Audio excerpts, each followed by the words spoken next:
What is the history of Olympic boycotts for human rights? Have you ever wondered how the Olympic Games became a stage for human rights issues? The history of Olympic boycotts for human rights is rich and complex, reflecting the intersection of sports and global politics. Let's take a closer look at how nations and athletes have used the Olympics to highlight injustices over the years. The first significant Olympic boycott related to human rights occurred in 1936. Several countries considered skipping the Berlin Games to protest against Nazi Germany's racist policies.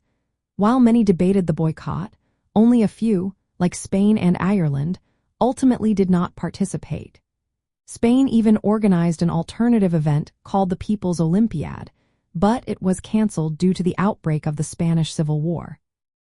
Fast forward to 1956, the Melbourne Olympics saw boycotts from multiple countries. Nations like the Netherlands, Belgium, and Spain refused to attend in protest of the Soviet Union's invasion of Hungary. Egypt, Lebanon, and Iraq also boycotted due to the Suez Crisis. This was a clear example of how the Olympics could become a platform for geopolitical disputes, intertwining issues of human rights and national sovereignty. In 1964, the International Olympic Committee banned South Africa from the Games due to its apartheid policies.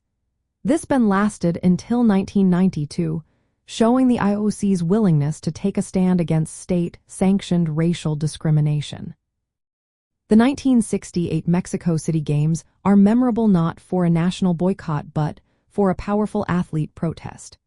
American sprinters Tommie Smith and John Carlos raised their fists in a Black Power salute during the medal ceremony. Their silent demonstration aimed to draw attention to racial inequality in the United States and became a defining moment for athlete activism. In 1976, more than 20 African nations boycotted the Montreal Olympics. They protested the IOC's decision not to ban New Zealand, whose rugby team had toured apartheid South Africa. This collective action remains one of the largest coordinated boycotts in Olympic history. The 1980 Moscow Olympics were marked by a United States-led boycott involving 65 countries. This protest was against the Soviet Union's invasion of Afghanistan. While the primary reason was geopolitical, human rights concerns were part of the broader context. The Soviet Union retaliated by leading a boycott of the 1984 Los Angeles Games, although their reasons were more about Cold War tensions. In recent years, diplomatic boycotts have emerged as a way for nations to express disapproval without withdrawing athletes. For example, the United States and several allies announced a diplomatic boycott of the 2020 to Beijing Winter Olympics, citing China's human rights record. Athlete demonstrations have also evolved.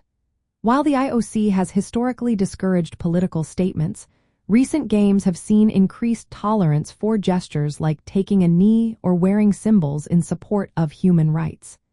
This shift reflects broader societal changes and pressure on sports organizations to address social issues.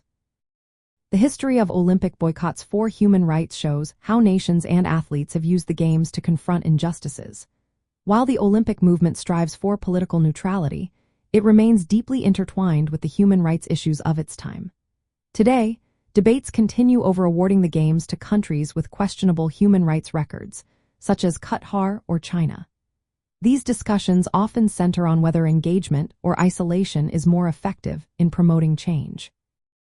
The Olympics serve as a unique platform where human rights issues can gain visibility, and the history of boycotts and protests highlights this ongoing struggle.